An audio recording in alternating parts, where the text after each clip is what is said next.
ഈ കഴിഞ്ഞ ഈദ് ഹോളിഡേയ്സിൽ ഒമാനിൽ പോയപ്പോൾ വിസിറ്റ് ചെയ്തൊരു സ്പോട്ടാണ് അൽ ഹൂത കേവ്. ഈ ഗുഹയെക്കുറിച്ച് പറയുകയാണെങ്കിൽ ഏകദേശം 2 മില്യൺ ഇയേഴ്സ് പഴക്കമുള്ളൊരു ഗുഹയാണിത്.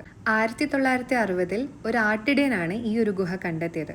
എന്നാൽ 2006 ടൂറിസ്റ്റുകൾക്കായി ഒഫീഷ്യലായിട്ട് ഓപ്പൺ ചെയ്തത്. മസ്കറ്റിൽ നിന്നും ഏകദേശം ഒരു 2 മണിക്കൂർ ഡ്രൈവാണ് നിസ്വ അൽ റൗല റോഡിൽ സ്ഥിതി ചെയ്യുന്ന അൽ ഹൂത കേവിലേക്ക്. അറേബ്യൻ പെനിൻസുലയിലും വെച്ച് ഏറ്റവും ഭംഗിയുള്ള ഈ ഒരു കേവ് ഏകദേശം 5 കിലോമീറ്റർ ചുറ്റളവ് ഉണ്ടെങ്കിൽ പോലും ആകെ 500 മീറ്റർ മാത്രമാണ് ടൂറിസ്റ്റുകൾക്ക് വിസിറ്റ് ചെയ്യാൻ പറ്റുന്നത്. ടിക്കറ്റ് റേറ്റ് വരുന്നത് 7 ഒമാനി റിയാൽസ് ആണ്, അതായത് 1500 ഇന്ത്യൻ റുപ്പി. കിഡ്സിനാണെങ്കിൽ 3.5 റിയാൽസ് ആണ് വരുന്നത്. കൊറോണയ്ക്ക് മുമ്പ് ട്രെയിൻ വഴിയായിരുന്നു ഗുഹയിലേക്ക് പോകുന്നത്. എന്നാൽ ഇപ്പോൾ ഗോൾഫ് കാർട്ടിലാണ് ഗുഹയിലേക്ക് എത്തിക്കുന്നത്. ഞാൻ 4ാമത്തെ പ്രാവശ്യമാണ് ഈ ഒരു കേവ് വിസിറ്റ് ചെയ്യുന്നത്. ഒമാനിൽ തന്നെ പഠിച്ചു വളർന്നുകൊണ്ട് സ്കൂൾ പിക്നിക്കിലും ഫാമിലി ഫ്രണ്ട്സിന്റെ കൂടെയും പിന്നെ ഫാമിലീസ് ഒക്കെ ആയിട്ട് വരുമായിരുന്നു. എന്നാൽ ഇപ്രാവശ്യം കുറച്ചുകൂടി സ്പെഷ്യലാണ്. ഹസ്ബൻഡ് ഇവിടെ ഒമാനിൽ സെറ്റിൽ ആയതുകൊണ്ട് തന്നെ ഇൻലോസിന്റെ കൂടെയാണ് ഇപ്രാവശ്യത്തെ വരവ്. ഈ കാണുന്ന ഗേറ്റ് ആണ് നമ്മളുടെ ഗുഹയുടെ സ്റ്റാർട്ടിംഗ് പോയിന്റ്. ഒമാൻ ടൂറിസത്തിന്റെ ഭാഗമായിട്ട് ടൂറിസ്റ്റ് ഫ്രണ്ട്ലി ആയിട്ട് നിർമ്മിച്ചതാണ് ഈ ടണലൊക്കെ. ഇതിന്റെ അകത്ത് കയറിയപ്പോൾ തന്നെ ഭയങ്കര ഒരു കോൾഡ് ഫീലിംഗ് ഉണ്ടായിരുന്നു. ഇതാണ് ഗുഹയ്ക്കുള്ളിലെ ട്രെയിൻ സ്റ്റേഷൻ.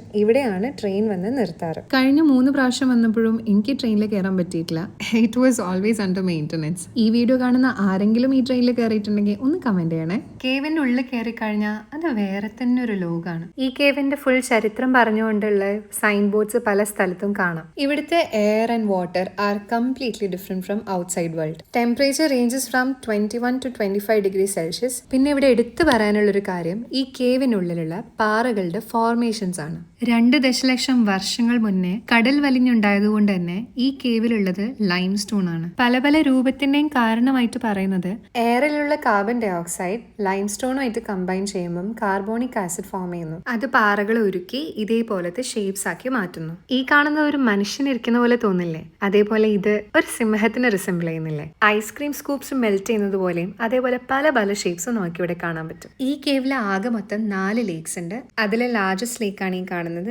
ചെറിയ പോർഷൻ മാത്രമേ നമുക്ക് കാണാൻ പറ്റുള്ളൂ. വേറെ എവിടെയും കാണാൻ പറ്റാത്ത ഗാര ബെറീമിയ എന്ന് പറഞ്ഞ ബ്ലൈൻഡ് ഫിഷ് ഉള്ള സ്പോട്ടും ഈ ഒരു ലേക്കിലാണ്.